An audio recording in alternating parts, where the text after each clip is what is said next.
On va moins se baser sur des notes, on va plus se baser sur des descripteurs. Bon, pas bon, l'avenir nous le dira. En tout cas, faites-vous votre propre idée. Ça peut être super, ça va dépendre de comment on l'utilise. Ça peut être aussi bien super que dramatique. Donc je vous invite tous à en faire quelque chose de super.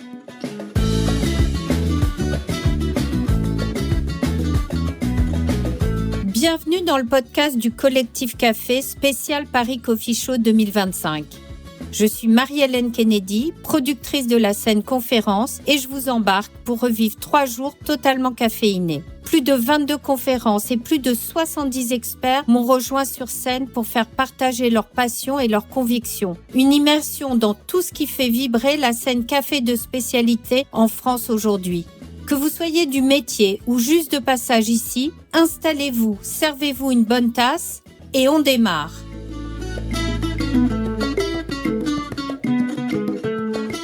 On arrive à la fin de notre 3e journée, mais à la fin de notre première journée pro. Et on est très heureux d'accueillir un sujet un petit peu technique sur lesquels on a eu pas mal de demandes. Et on espère que ça va intéresser beaucoup d'entre vous. C'est un sujet assez professionnel puisque c'est la nouvelle grille d'évaluation de la SCA, qui est donc une nouvelle grille pour tous ceux qui sont habitués à faire du cupping, connaissent la précédente. Et là, l'intérêt, c'est de vous présenter ce qui va changer. Alors, on a une invitée surprise. Et on est contente de la voir puisque c'est Viva Lenoir et Marc va vous la présenter dans un instant. Et j'en profite pour la remercier par avance. Je le referai tout à l'heure parce que Viva a sponsorisé le concours du meilleur coffee shop de France. Et donc, dans le concours du meilleur coffee shop de France, il y a une mention spéciale meilleur coffee shop expérience café. Il ne le sait pas encore puisqu'il ne sait pas encore qu'il est gagnant. Mais le gagnant va recevoir un coffret du Nez du Café. Voilà. Donc, c'est un très, très, très beau prix pour le gagnant. Je passe la parole à Marc. Donc, vous avez une 30aine de minutes pour parler de cette nouvelle grille. Merci beaucoup à tous les deux. Merci beaucoup, Marie-Hélène. Merci Marie-Hélène. Bon, je commence rapidement et après, je te passe le relais. Moi, c'est Marc. Je suis barista depuis presque 15 ans et je fais de la formation aussi depuis 2019. J'ai eu ma licence AST, donc Authorized Specialty Coffee Association Trainer, en 2019 pour la première fois. J'ai eu le privilège de suivre les cours arôme-saveur ou saveur et arôme de la SCA à Coffee Mind Academy à Copenhague. Et en gros, aujourd'hui, on va parler un peu d'évaluation sensorielle avec Viva. Et après, moi, je vais vous expliquer le nouveau Coffee Value Assessment, donc ce qui remplace l'ancienne grille d'évaluation de la SCA. Voilà. Eh bien, bonjour à tous. Je suis moi aussi AST en saveur et arôme de la SCA, que je n'ai pas passé à Copenhague, mais plus prosaïquement, plus simplement à Paris, chez Lomi, il y a de ça beaucoup trop longtemps. Et pour le coup, je viens surtout pour présenter l'utilisation des marqueurs aromatiques qui peuvent être utiles justement dans la nouvelle grille d'évaluation de la SCA. D'aucuns diraient que je viens pour faire de la pub. C'est pas complètement faux, mais je viens surtout pour expliquer comment est-ce que comprendre un marqueur identitaire vous permet après de le retrouver dans du café et de comprendre comment noter la qualité d'un café à plus grande échelle. Merci Viva. Ok, on va commencer du coup avec mes slides. J'en ai pas fait trop. Peut-être que tu veux commencer par expliquer pourquoi est-ce qu'on évalue le café. Effectivement, la nécessité ou en tout cas l'intérêt d'évaluer un café, c'est toujours cette histoire de parler un langage commun. Il y a une valeur hédoniste qui est très importante, qui n'était pas mise en avant auparavant. Et ça, c'est une des particularités de cette nouvelle grille créée par l'ASCA, c'est de prendre en compte la ligne affective et donc est-ce que ça me plaît ou pas. Exactement. Mais l'idée de l'évaluation, à l'origine, pour ceux qui étaient... Est-ce que certains d'entre vous, comme ça, un peu au regard, connaissaient la précédente grille d'évaluation? Alors, j'ai des oui, j'ai des... Okay. Mais dans l'ensemble, plutôt des oui.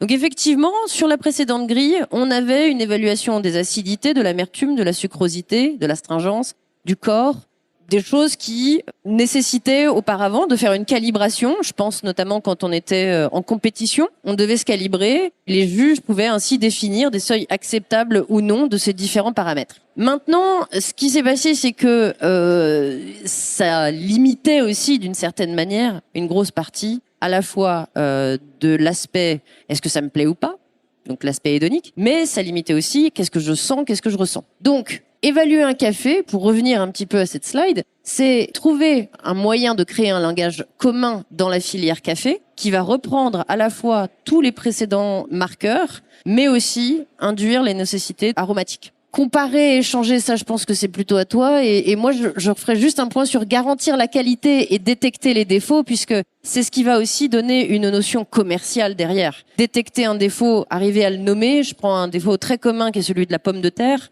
qui est généralement issu, si je ne dis pas de bêtises, d'une petite bestiole qui va arriver au moment de la torréfaction et qui va empuantir les 60 kilos de café. On est bien content quand ça arrive. Et arriver à comprendre exactement quel est ce défaut, comment il se caractérise, ça va permettre de donner une grille de notation, une notation à ce café et donc évidemment de pouvoir le vendre plus cher pour le producteur. Voilà. Donc pour rappel, ça s'appelle le Coffee Value Assessment pour une raison, parce que c'est pour assess la valeur, comme on dit assess en français, je sais plus. Pour évaluer. Bah merci Noah. Donc c'est pour donner un langage commun à toute la chaîne de valeur, de la ferme à la tasse. Mais par contre, du coup, on s'est demandé, est-ce que la note qu'on attribue au café en utilisant l'ancienne feuille de cotation est vraiment assez ou pas. Donc c'est là d'où vient l'idée du CVA, du Coffee Value Assessment. Pour info, du coup, j'ai participé moi il y a 2 mois au nouveau cours CVA for Cuppers. Donc c'est un cours sur 2 jours où on se lance vraiment là-dedans dans ce processus, ce protocole de CVA. J'ai passé ce cours avec Luz Artaho, je pense que c'est son nom de famille si je me trompe pas, qui est à la base une Q-grader et instructrice Q-grader. Donc c'était très intéressant. En revanche, moi je suis pas Q-grader ancien. Je suis Evolved Q-grader maintenant. Oui, voilà. Je ne sais pas ce que ça veut aujourd'hui, dire. Q-grader, malheureusement, Donc il y a beaucoup de changements. Ça veut plus dire grand-chose. Ouais. C'est un peu controversé encore. Je pense que le changement est bien, mais bon, ça va prendre un peu de temps pour que les gens s'habituent à ces changements. Du coup, l'ancienne méthode, si vous le connaissiez pas, donc on utilisait une feuille de cupping, on donnait une note sur 100 points maximum, en utilisant des critères différents. Donc il y avait 10 critères qu'on évaluait, l'arôme, fragrance, la saveur, aftertaste, l'acidité, le corps, etc. Après, on les additionnait ensemble, et si le score était de plus de 80 points, bah, c'était identifié en étant un café de spécialité. Et c'était aussi uniquement pour les Arabica. C'est encore utilisé par beaucoup de torréfacteurs, par beaucoup de personnes dans l'industrie du café, mais ça fait quand même une vingtaine d'années. Du coup, la SCA, ils avaient envie aussi de proposer quelque chose d'un peu plus intégral, on va dire. Donc, ça, c'est l'ancienne feuille. Je ne sais pas si vous allez pouvoir voir d'aussi loin. Si vous voyez, en fait, les petits marqueurs, en fait, ces petites barres comme ça, verticales, en fait, ça permettait de calculer les différents points au quart de point près.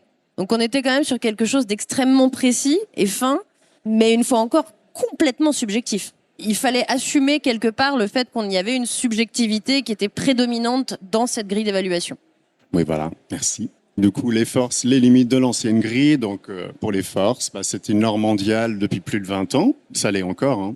Un langage commun entre tous les acteurs de la filière café. La base de certification, donc les personnes qui pouvaient donner cette note au café, c'était des Q-graders, des quality graders, des personnes qui ont suivi des formations intensives sur la dégustation sur, je pense, 6 jours, si je me trompe pas. Bah après, ça demandait quand même beaucoup plus d'entraînement. Comme je l'ai dit, c'est toujours très utilisé aujourd'hui. Mais en termes de limites, comme a évoqué Viva, donc c'était assez centré sur la détection des défauts. Les scores d'ailleurs, on pouvait jamais vraiment dépasser les 90 points, c'était assez difficile. Et ça concernait vraiment que de l'Arabica. Donc maintenant, le score n'est plus forcément compté ou existant.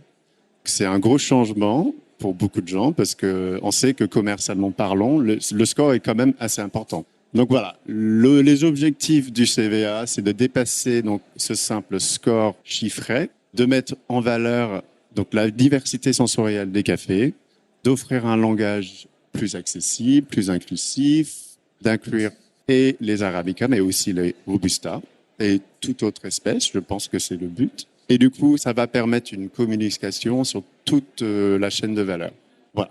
Dire quelque chose? Ce que je veux dire, c'est que ce qui est intéressant dans cette nouvelle feuille de notation, en toute sincérité, je pense qu'elle est aussi critiquable que l'ancienne. Pour d'autres raisons, elle va être dure à mettre en application. Tous les changements vont prendre du temps.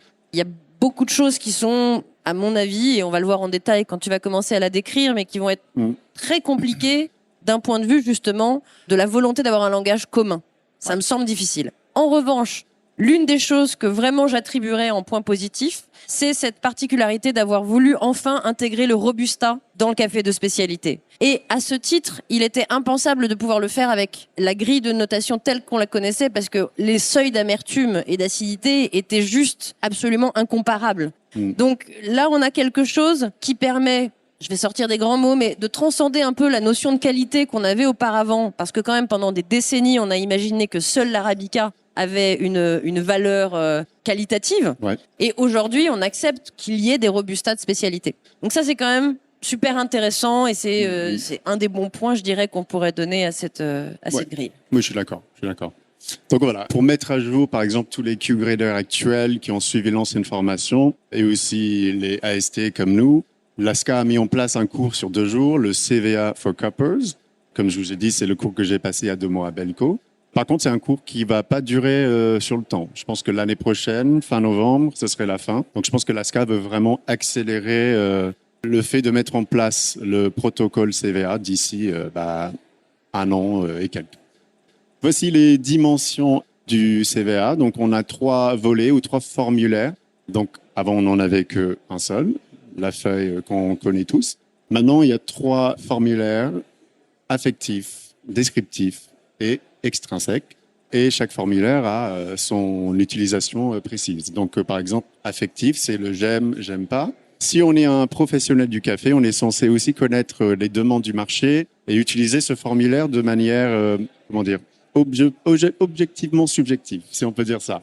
Donc, c'est pas vraiment j'aime ou j'aime pas, c'est aussi je sais que ça va plaire. Voilà. Descriptif, donc ça, c'est l'analyse pure du café où on peut tous être, entre guillemets, calibrés, mais il n'y a pas de calibration, du coup, il y a un changement aussi là-dessus. Donc sur l'intensité, l'équilibre, la complexité, l'arôme, etc.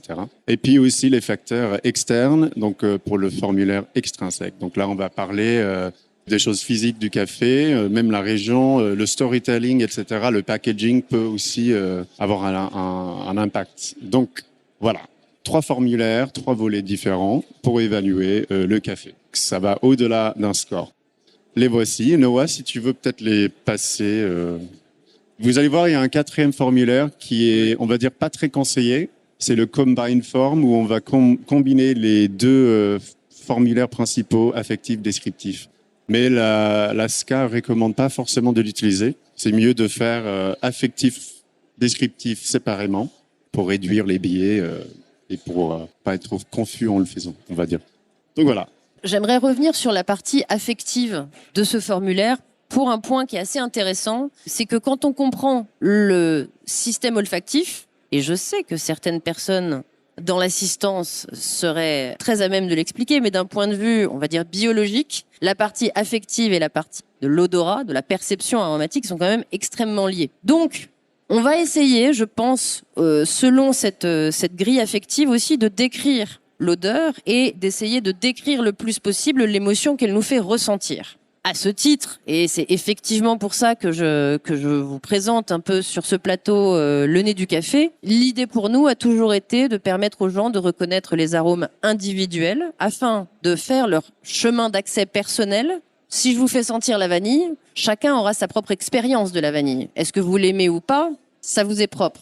Mais votre chemin d'accès à la reconnaissance de l'arôme de vanille, si vous arrivez à l'identifier quelque part, à battre le pavé ou à le désherber, vous allez arriver à le retrouver beaucoup plus facilement lorsque vous serez en dégustation. Donc, ce qui est intéressant dans cette nouvelle grille, une fois encore, c'est d'arriver à complètement assumer le fait que la notion hédoniste, la notion de plaisir et la notion de j'aime, j'aime pas, elle va être partie prenante de ce que vous allez trouver.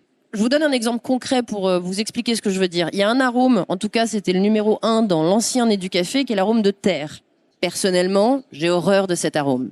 C'est une des raisons pour lesquelles vous ne me ferez jamais manger de betterave ni de côte de blette. D'accord ? Cet arôme de terre, on le retrouve, ça peut être un défaut, sur certains cafés, lorsqu'ils ont été fermentés directement au sol et qu'il y a eu une contamination. Il y a d'autres raisons qui peuvent rentrer en ligne de compte, mais voilà, c'est un arôme qui peut se retrouver dans certains cafés. On est extrêmement sensible à ce qu'on n'aime pas. Je pense qu'il y a une notion aussi anthropologique, et là je regarde une autre personne dans l'assistance, dans le métier, mais qui est capable de dire que on est plus sensible à ce dont on doit se protéger. Ouais. Donc, personnellement, si j'estime que la betterave est mon ennemi, je vais la repérer beaucoup plus facilement que la vanille, qui au final pas si intéressante que ça. Mais voilà. Donc concrètement, c'est ce que j'allais dire un peu sur cette première partie de cette feuille. Oui, c'est super. Oui, d'ailleurs, concernant ce formulaire, vous allez voir, il y a une partie où on peut mettre des notes. C'est pas forcément pour dire ça goûte la fraise, ça goûte l'ananas, c'est pour dire l'émotion que ça évoque. Donc c'est pas forcément, on n'est pas censé mettre un mot précis sur ce qu'on goûte ou ce qu'on sent. Donc c'est assez complexe. J'avoue, pendant le cours CVA, il y a beaucoup de fois où la prof nous a dit, bah non, faut refaire parce que ça c'est objectif ce que tu viens d'écrire, donc il faut que tu rends ça subjectif. Donc voilà, ça va prendre du temps, je pense, pour beaucoup de gens pour apprendre à bien remplir les feuilles. Voilà. Et puis pour le descriptive form que vous allez voir, on a les cases CATA, en anglais c'est check all that apply. On a toujours une catégorie générale, florale, fruitée, vert, végétal, etc. On va noter donc l'intensité de chaque élément, donc fragrance, aroma, flavor, etc. Et puis après on peut mettre aussi des notes. Et en revanche, du coup, sur le formulaire affectif, on a des échelles d'intensité. Pardon, je confonds tout. Des échelles, les échelles d'intensité, c'était sur le formulaire descriptif, pardon. Et sur le formulaire affectif, on a donc l'impression de la qualité. Donc c'est un peu similaire à l'ancienne feuille de cotation, mais différent. Et pour info, je l'ai mis en bas ici. On peut obtenir un score avec le formulaire affectif. Donc il y a une formule, soit vous la connaissez, vous faites vous-même les calculs, soit vous allez sur le site de la SCA, sca.coffee/coping score. Et là, vous allez juste remplir la calculatrice, on va dire, avec les scores que vous allez attribuer à chaque critère. Et à la fin, ça va nous sortir un score final sur 100 points. En revanche, maintenant, on peut avoir un score beaucoup plus élevé qu'avant. Donc, par exemple, un café qui avait un score de, je ne sais pas, 87, il va peut-être avoir un score de 92. Donc, ça permet d'avoir un score plus élevé. Après, c'est très différent. En fait, je pense que on peut rentrer dans les détails, mais il faudra passer beaucoup de temps, je pense, à repasser des cours, à recomprendre cette nouvelle grille et à l'utiliser, parce qu'il n'y a pas de secret. Pour apprendre à conduire, faut conduire. Mais le vrai changement de fond, c'est qu'aujourd'hui, on va plus pouvoir capitaliser. Un producteur ne va plus pouvoir dire, voilà, mon café, il est noté, ça va être 80+, il va être à 88 sur 100 par rapport à l'ASCA. Ça ne marchera plus. Alors, bon, pas bon, l'avenir nous le dira. Ce qui est intéressant, c'est qu'aujourd'hui, les descriptifs qu'il va utiliser pour vendre et pour définir son travail et son café seront sur des marqueurs avérés ou du moins, je pense, centralisés, parce que ça peut pas être une seule personne qui définit un café, c'est qu'il va y avoir un système peut-être de mesure générale de la répétitivité des marqueurs définis. Et à partir de là, on se dira, OK, une certaine quantité de personnes ont défini ce café comme étant plutôt gourmand, plutôt acide, plutôt bon. Alors bon, ça c'est un peu, je suis désolée, c'est une hérésie, mais bref. En tout cas, on va moins se baser sur des notes, on va plus se baser sur des descripteurs. Voilà. Je pense, si j'ai bien capté, si j'ai bien compris, le score ici, c'est plutôt temporaire. Je pense que c'est pour aider les gens dans la période de transition de l'ancienne feuille vers le protocole CVA. Donc c'est pour ceux qui sont pas prêts à abandonner le score, je pense. Mais j'imagine qu'un jour ça n'existera pas. Ils seront jetés aux ours, de toute façon. Ceux qui ne sont pas prêts. Voilà. Allez, on a presque fini. Donc voilà, j'ai mis les changements concrets. L'ancienne feuille, on avait par exemple quelques critères qui ont été soit supprimés, soit modifiés. Donc uniformité, donc supprimé parce que c'était jugé redondant. Donc c'est couvert par contre dans le formulaire descriptif. Clean Cup, cette notion a aussi été supprimée, mais intégrée dans l'analyse, enfin, c'est intégré dans l'analyse sensorielle globale. En gros, le CVA, ça simplifie l'évaluation, ça le rend plus inclusif. Pour les producteurs, c'est une meilleure mise en valeur, comme on a dit. Pour les acheteurs, les torréfacteurs, un langage plus riche, plus de nuances. Pour les baristas, ça peut outiller aussi. J'aime toujours rajouter le petit point comment ça peut affecter les baristas, parce que moi-même, j'étais barista pendant des années. Donc, ça peut nous aider à mieux raconter l'histoire du café, par exemple avec le formulaire physique, extrinsèque, où on peut avoir des informations qui sont un peu externes. Et puis pour les consommateurs, ça peut aussi rendre l'expérience plus accessible de manière générale. Voilà, je crois qu'on arrive un peu à la fin. Donc voilà, juste pour vous donner un récap. Donc l'ancienne grille, c'est toujours le standard mondial, on va dire. Ça reste limité et donc c'est pour ça que c'est en train de changer. Le CVA, c'est une approche un peu plus riche, inclusive, modulable. Et du coup, comme je l'ai dit tout à l'heure, c'est toujours en période de transition et le cours CVA for Cuppers est censé prendre fin d'ici fin novembre prochain. Donc si jamais vous voulez assister à ce cours, profitez-en maintenant. T'as d'autres choses à dire? Non, mais je pense que si certaines personnes ont des questions, c'est peut-être là où ça sera le plus... Si on a des questions, c'est le moment. Donc n'hésitez pas. Est-ce qu'on a été à ce point-là clair? Je suis épatée. Bravo Marc, vraiment. Merci d'avoir assisté, de toute façon. Tu m'as vachement aidé. Merci pour la présentation. C'est un vrai changement de paradigme, cette idée d'apporter une dimension émotionnelle dans le jugement. Dans le vin, on n'a pas encore fait cette transition. Ce que j'anticipe, mais j'aimerais en discuter avec vous, c'est que autant on sent la même chose, tu disais la betterave, mais on peut avoir des avis très divergents. Et ce paramètre-là va créer donc une variabilité plus forte dans les notes. Et petit à petit, du coup, cette variabilité va du coup créer des chapelles. Et du coup, je vais devoir, moi, apprendre que quand c'est Viva qui note ce café, je suis d'accord avec elle. Et puis quand c'est Marc qui note le café, je suis pas d'accord avec lui. Alors, et donc, on va avoir une personnalisation de ces notes. Qu'est-ce que tu en penses? Comment tu vois les portes qu'ils ont ouvert? Je pense que la volonté était justement, partons du principe que tu sois d'accord ou pas avec ce que j'aime ou pas.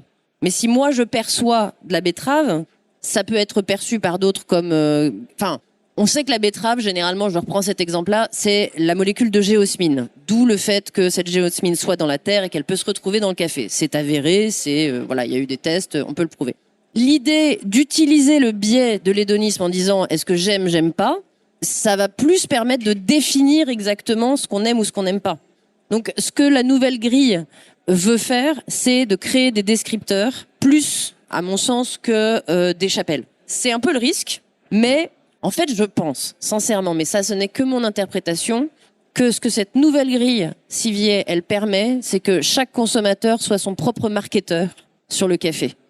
Et qu'en gros, on ne se base plus sur une note, mais que chacun puisse après décider de dire, on va marketer, on va mettre sur tel ou tel sachet qu'on va ressentir telle ou telle odeur.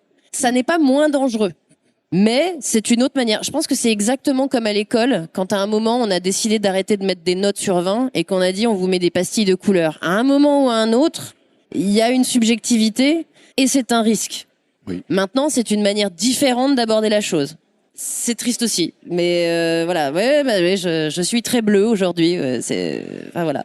Je pense que l'idée de vouloir virer la notation graduée, elle est louable sur le principe.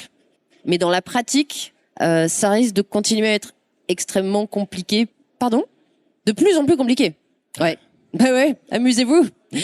Maintenant, ce que ça laisse, c'est, je pense aussi, je terminerai là-dessus, c'est aussi de dire, il n'y a pas de spécialiste. Vous êtes tous votre propre spécialiste. C'est extrêmement démagogique. Je vous invite à faire gaffe. Honnêtement, je devrais pas dire ça, mais c'est pas moi qui présente ces marques. Donc, en tant qu'invité, j'ai un peu plus de largesse et de latitude pour dire ce que je pense. Moi, je pense que concrètement, c'est dangereux, mais après, vous en faites ce que vous voulez. Oui, aussi, je pense que l'idée venait aussi du fait que l'ancienne feuille n'était pas 100% objectif. Il y avait aussi des choses subjectives dedans, un peu. Et l'évaluation, de facto, l'évaluation, quel que soit le produit qu'on va sentir ou goûter, c'est subjectif.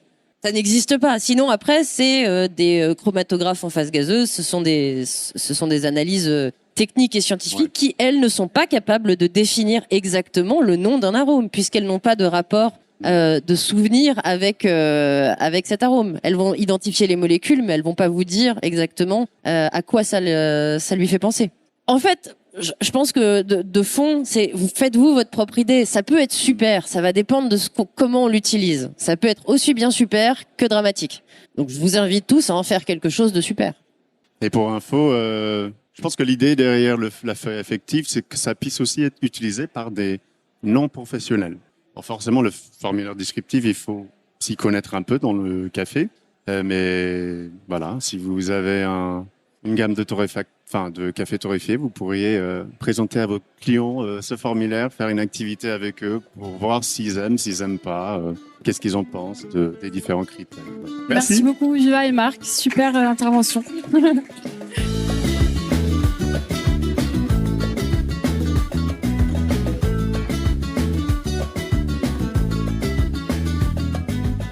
Eh bien voilà, l'épisode est terminé. J'espère qu'il vous a plu. N'hésitez pas à écouter les autres podcasts de ces 3 jours caféinés. Et sinon, on se donne rendez-vous en septembre pour le prochain Paris Coffee Show.